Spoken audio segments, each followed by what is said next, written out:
What a talent, Biena! The award goes to Bhanumati.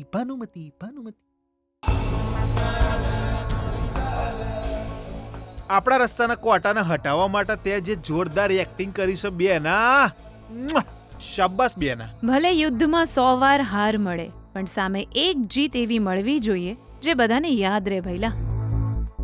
તો જ દુશ્મનના મનમાં આપણા માટે ડર પેદા થશે. આટલું તો બહુ છે ગીતાને ડરાવવા માટે. એ બધું તો ઠીક છે બેના, પણ હજુ તો તે ગીતાની ખાલી એક જ પોંખ કાપી છે હો. એક પોંખથી એ ઉડીને આવીને આપણને ચોંચ મારીને જાય એવી છે આ ગીતા. આપણે એને યુદ્ધમાં આખી હરાવવા માટે એની બીજી પોંખ પણ કચાક. પણ એ બીજી પોંખ સ કોણ બેના?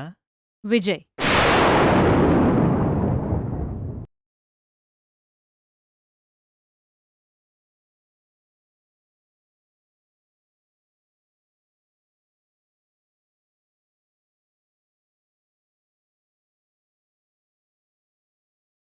બેના, આપણો વિજય?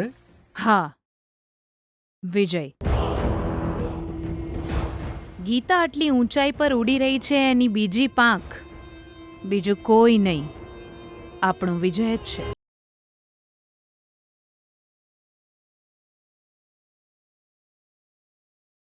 બેના, મન તો કોઈ જ ખબર નહીં પડી રહી બેના.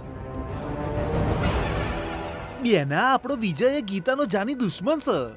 એ બીજી પોંખ કઈ રીતે હોઈ શકે બેના? વિજય મારો પતિ છે એવું કહીને જ તો ઘરમાં આવી છે, અને આ ઘરમાં આવીને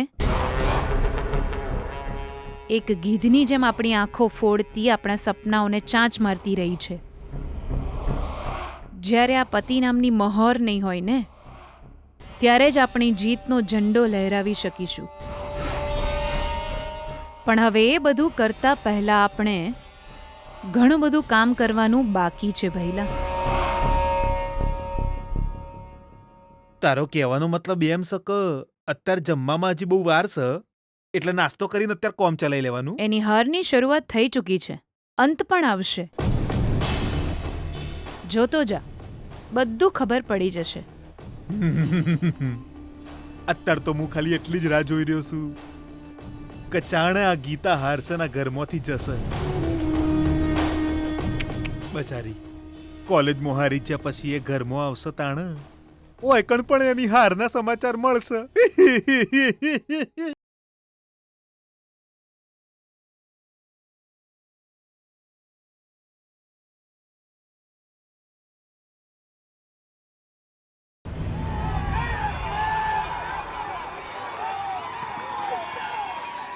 પ્રભા, જરા ઊભા થવામાં મારી મદદ કરને.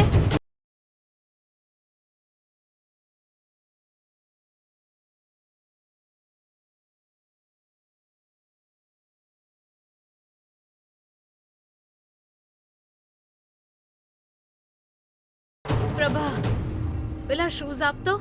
ગીતા ના, ગીતા. પ્લીઝ આપને.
સોનુ, ત્યાં જો.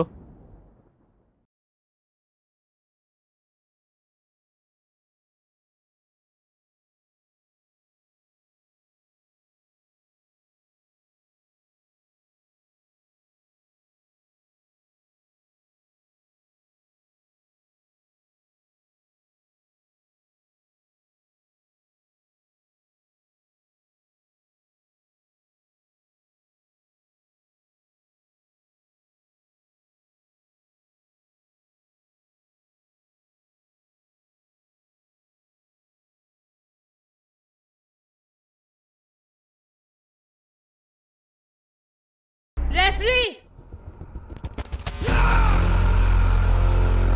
Sir I am ready sir.